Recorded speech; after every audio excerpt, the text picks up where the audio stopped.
Hello everyone. So after deciding whether or not I should talk about the new Snow White movie or how Yolanda Saldivar was supposed to get out this weekend but got denied parole, I decided to go with the former, because today we're going to be talking about the new Snow White movie. Let's just get straight to it. This movie is downright horrible. As of the release of this video, it currently has an insane rating of 1.6 out of 10 on IMDb. To put that into perspective, Velma has the exact same rating there. All the comments on the trailers from the official account are roasting the film, and it's also performing horribly in the box office. It had a budget of up to $270 million, making it one of the most expensive film projects, yet it only made like $87 million so far. This is by far the worst Disney creation out there, and in this video, I'm going to be explaining why.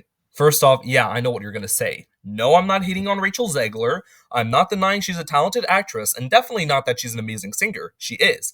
But you have to understand, just because somebody is talented, it doesn't mean that they are suitable for literally every single role.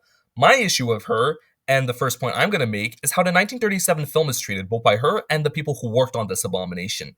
Now for some information about OG Snow White. Many of you are aware that this is the first Disney film, but it is also the very first full-length animated film. Before Snow White and the Seven Dwarfs, cartoons were often limited to less than 15 minutes at a time, which is what makes this 83-minute long movie a groundbreaking achievement for the time. And since this is the source material for the new movie, surely the producers and the actors will stick to the source material and speak positively about it, right? Right? I just mean that it's no longer 1937, and we absolutely wrote a Snow White that is not going to be yeah. saved by the prince. She's not going to be saved by the prince, and she's not going to be dreaming about true love. She's dreaming about becoming the leader she knows she can be, and the leader that her late father told her that she could be if she was fearless, fair, brave, and true. The original cartoon came out in 1937, and very evidently so. There's a big focus on her love story with a guy who literally stalks her. Weird. So we didn't do that this time. Apparently not. Now, at this point, it's pretty obvious that these people changed up the story of the source material a lot, and to see how badly that was done, I'm going to be using the Wikipedia page for reference, since I'm not paying to inflict pain and suffering upon myself. Also, spoilers. Let's start with the main character, Snow White. For some reason, Disney decided to change up the lore as to why she was named Snow White, and get this is what they went with. On the day she was born, there was a snowstorm, and to honor that day, the king and queen decided to name their daughter Snow White after that snowstorm. Do you know how crazy that is? Imagine if people started naming their children after acts of God. Can you explain to me why your name is Quake? I was born during an earthquake. It was an 8.5 magnitude, some 2,000 people died in it, and I was born in the midst of all that. Jokes aside, Snow White's character did change significantly. Instead of being the feminine woman who dreams of true love, Snow White becomes a girl boss with an ambition to rule as queen and who leads a revolution. Clearly, the people making this film have the impression that traditional, more feminine roles for Disney heroines are outdated and need to be replaced with more modernity. Well, hear me out on this one, but Disney heroines can come in all shapes and all sizes. They don't have to all be traditional and reserved. Mulan is an amazing example of this. She's a fighter who helps defeat a Han invasion and essentially almost single-handedly saves China. Heck, in the movie during the battle scene, she launches an avalanche that wipes out almost the entire Han army. All by herself. All by herself she does this. This is what a strong, independent heroine looks like.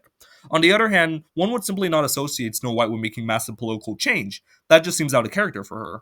Additionally, her appearance and costume design deviated significantly from the source material. This is what she looked like in the 1937 rendition, and this is what she looks like now. Honestly, it looks like Lord Farquaad is playing Snow White. Then we have her singing. Again, Rachel Zegler, great singer, but she doesn't necessarily have the soft, angelic, and gentle voice that Snow White has. Rather, she sings loudly and aggressively, antithetical to Snow White. In short, they really did Snow White really dirty with this film. Somehow Rachel Zegler manages to be only the tip of the iceberg. Remember the clip I previously showed when they said Snow White will not be saved by the prince? Well, unfortunately, they're correct. Instead of a prince, we have this random thief slash prisoner who Snow White just happens to fall for. And then we got Gal Gadot, who portrays the evil queen in this film. All you need to know about her is that she's just a really bad actress and is responsible for some of the worst line delivery I've ever heard. Take a listen. I dare you.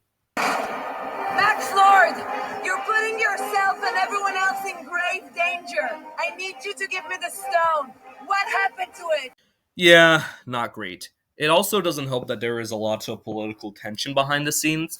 Rachel Zegler and Gal Gadot stand on opposing sides when it comes to issues such as the Israel Palestine conflict, and Rachel Zegler herself derided people who supported and voted for Donald Trump in the last election and wished hell on them on social media. I wish I was kidding. So, yeah, definitely not great. Aside from the bad casting and the political tension, the movie also suffers an acute case of bad CGI.